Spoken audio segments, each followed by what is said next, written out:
ሰላም እንዴናችሁ ውድ የዜና ሀበሻ ቤተሰቦች፣ ዛሬም ደግሞ በሌላ ቪዲዮ ተመልሼ መጥቻለሁ ማለት ነው። ዛሬ የምናየው ምንድነው ሰሞኑን እየሰራሁት ያለው ስራ ነው። አሁን ላይ በሰሩት አዋጭ የሆነ ስራ ምን እንደሆነ ይዤላችሁ መጥቻለሁ። እንዲሁም ደግሞ የሚያስፈልጋችሁን እቃዎች ምን እንደሆኑ፣ እንደዚሁም ደግሞ እኔም እንዴት ከትንሽ ተነስቼ እንደሰራው አሁን ደግሞ ምን ላይ እንዳለው አሳያችኋለሁ ማለት ነው። በጣም በአጭር ጊዜ ነው ይሄንን ስራ መስራት ከጀመርኩ ኢቨን አንድ ወር ራሱ አይሞላኝም። በጣም አጭር ጊዜ ነው። እንዴት ይሄንን ስራ እንደሰራሁት፣ እንዴት ክላይንቶችን እንዳገኘሁበት፣ እንዲሁም ደግሞ የተለያዩ ነገሮችን አሁን አብረን እንመለከታለን ማለት ነው። ወደ ቪዲዮ መጀመሪያ የምናየው ስራው ምን እንደሆነ ላስረዳችሁ። ስራው የሚሆነው ቲክቶክ ላይ ነው። ቀጥታ ቲክቶክ ላይ ነው የሚሆነው። ሱቆችን ሊሆን ይችላል፣ የሆቴሎችን፣ የተለያዩ ነገሮችን ማስታወቂያ መስራት ነው የሚሆነው።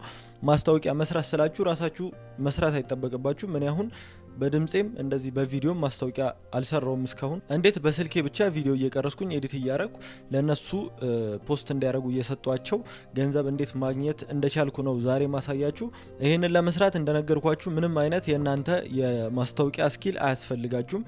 ማስታወቂያ ላይ ማውራት አይጠበቅባችሁም። እንዲሁም ቮይስ ኦቨር መግባት እናንተ ገብታችሁ እንደ ሞዴል ማውራት አይጠበቅባችሁም። በጣም ከተማችን ላይ ብዙ ሱቆች እንዳሉ ይታወቃል። ብዙ ሱቆች፣ ብዙ ሆቴል ቤቶች እነሱ እንዳለ ማስታወቂያቸውን ቲክቶክ ላይ ማስነገር ይፈልጋሉ። እንዴት በትንሽ ብር ብቻ እንደዚህ አይነት ስራዎችን እንደምትሰሩ አሁን አብረን እንመለከታለን ማለት ነው።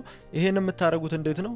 ሰዎችን እንደነገርኳችሁ በጣም ብዙ ሱቆች አሉ ማስታወቂያቸውን ማሰራት የሚፈልጉ። ኢቭን አሁን ላይ በጣም ትላልቅ ሱቆች አይደሉም እንደዚህ አይነት ነገር እየፈለጉ ያሉት። የሰርግ ወቅት ስለሆነ ዲኮር ቤቶች ሊሆኑ ይችላሉ። በጣም ትናንሽ የሚባሉ ሱቆች እንኳን ሳይቀሩ ቪዲዮ ማሰራት ጀምረዋል። የኤሌክትሮኒክስ ደግሞ ግዴታ ሆኗል። አሁን ላይ ኤሌክትሮኒክስ ቤት ቪዲዮ እቃ የሚሸጡ ሰዎች ምናምን ከሆኑ ቪዲዮ ግዴታቸው ሆኗል። ለዛ ይሄን አጋጣሚ ተጠቅማችሁ ደግሞ እናንተ ለነሱ ቪዲዮ መስራት ትችላላችሁ ማለት ነው። ይሄን የምታረጉት አቅራቢያችሁ ያለ ሱቅ ሊሆን ይችላል። እንዲሁም ደግሞ ኢቭን በአጋጣሚ እቃ ልገዙ ሊሆን ይችላል። እዛ ሱቅ ሄዳችሁት በማናገር ጌም ዞኖች ሊሆን ይችላሉ፣ የተለያዩ ሆቴሎች ሊሆን ይችላሉ። በቃ እንደዚህ አይነት ቦታዎች ላይ በመጠየቅ እናንተ ራሳችሁ ቪዲዮ ብትሰሩበት እኮ አሪፍ ነው፣ ቲክቶክ ላይ እንደዚህ ብታረጉ ምናምን የሚሉትን ነገሮች አስተዋውቃችሁ ኢቭን ባለቤቱ ሳይቀር ራሱ የቲክቶክ አካውንት ሊኖር ይችላል። እንዴት ነው እንደዚህ ሰርተ ቲክቶክ አካውንት ላይ ብትለቅ ምናምን ብላችሁ አናግራችሁት ይሄንን ስራ መጀመር ትችላላችሁ ማለት ነው። እኔ መጀመሪያ ላይ ይህን ስራ ስጀምር በቀላል ሁኔታ ነው የጀመርኩት። ኢቭን የሆነ እቃ ሊገዛ ከሄድኩበት ሱቅ ነው ዩቲዩብ ምናምን ከዛም በፊት ሰራ ስለነበር የተለያዩ ማይኮችን እቃዎችን ልገዛ የሚሄድበት ሱቅ ነበር ኦንላይን ላይ። ከዛ በኋላ ሳናግራቸው ኢቭን እነሱ ጋር ሰራተኛ ነበርና እንደዚህ ብታረጉት፣ አፕዴት ብታረጉት፣ ብታሻሽሉት ሚል ኮሜንት ብቻ ነው የሰጧቸው። አይዲያውም አልነበረኝም እንደዚህ አይነት ስራ መስራት። ከዛ በሆነ አጋጣሚ ከዛኛው ሰውዬ ጋር ሲለያዩ ነው እኔ ያናገሩኝ። እንዴት ነው እንደዚህ አይነት ነገር ትሰራለህ ወይ ምናምን አሉኝ። እኔ ዩቲዩብ ላይ ነበር ፎከሴ፣ የሰዎችን ቻናል ማኔጅ ማድረግ፣ ቪዲዮዎችን መልቀቅ፣ የተለያዩ በቃ የራሴ የምሰራቸው ስላሉ እንደዚህ አይነት ነገር ላይ ነበር በፊት ላይ ፎከስ አድርጌ የምሰራ የነበረው። ከዛ በኋላ እስቲ ልሞክረው አንድ ብዬ ነው የገባሁት። ከዛ በኋላ ለዛ ሰው መስራት ከጀመርኩኝ በኋላ አሁን ላይ ሌላ ሰዎች የሚያዋሩኛል። አንዳንድ እቃዎችንም ስለገዛው እቃዎችንም ክራይ ጭምር እንደዚህ መጠየቅ ጀመርኩኝ ከቅርብ ጊዜ አንስቶ ማለት ነው። ለዛ አሁን ምን ማሟላት እንዳለባችሁ ነግራችኋለሁ። ይህን ስራ ለመስራት እንዴት እንደምታዋሯቸው እስካሁን ነግራችኋለሁ። አሁን ደግሞ ይሄንን የምታሟሉትን እቃ በጣም ትንሽ ከሆነ ማድረግ ያለባችሁ፣ በጣም ትልቅ ከሆነ ደግሞ ማድረግ ያለባችሁ ነገር ነግራችኋለሁ። እኔ ይሄን ስራ ሲጀምር ኢቭን እኔ እየቀረስኩላ አልነበረም የጀመርኩ። ቀርጻችሁ ላኩልኝ ብዬ ቪዲዮ ተቀርጾ ተልኮልኝ እኔ ቪዲዮን ኤዲት አድርጌ ምናምን ነበር እንደዛ ነበር የጀመርኩት። ያ ግን አሁን ላይ እንደዛ አድርጉ ብዬ አልመክራችሁም። በጣም ከባድ ነው። እቃዎችን እንዲሁም ደግሞ የምቀርጹባቸውን ስልኮች መግዛት ይኖርባቸዋል ማለት ነው። እኔ አሁን እየቀረስኩበት ያለው ስልክ በሱ ነው የምጠቀመው ቪዲዮ አሁን ላይ ለመቅረጽ። በፊት ላይ ሌላ ስልክ ነበረኝ፣ በሱ ነበር የምቀርጽላቸው። ከዛ በኋላ ደግሞ የምታዩት ማይክ የሆነ ሰዓት ላይ አንቦክሲንግ ቪዲዮ ሰርቼላችኋለሁ። የምታዩት ማይክ ነበረች። በዚህ ማይክ ነበር ኢቨን የጀመርኩት። በጣም ርካሽ ነች። ወደ 2000 ምናምን ብር አካባቢ ይመስለኛል የገዛሁት። አሁን ላይ እርግጠኛ አይደለሁም፣ ትዝ አይለኝም።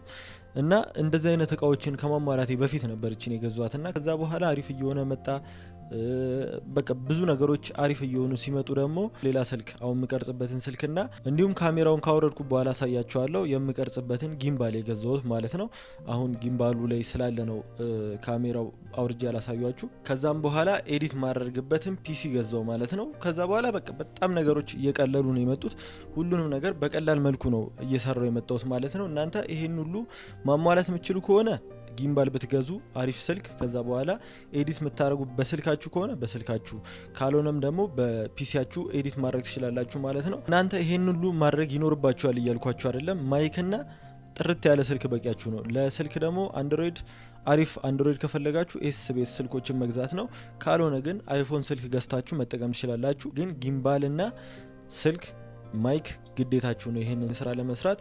እንደዚህ በቀላል አድርጋችሁ እንደዚህ አይነት ስራ ፈጥራችሁ መስራት ትችላላችሁ ማለት ነው።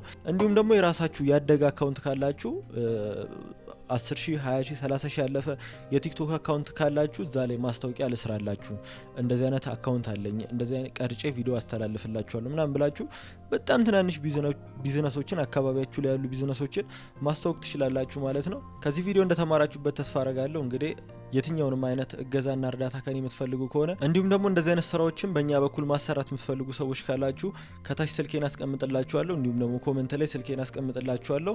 እስከ መጨረሻው ድረስ ተከታተላችሁን ከልብ አድርጌ አመሰግናለሁ። መልካም ጊዜ፣ ይመቻችሁ።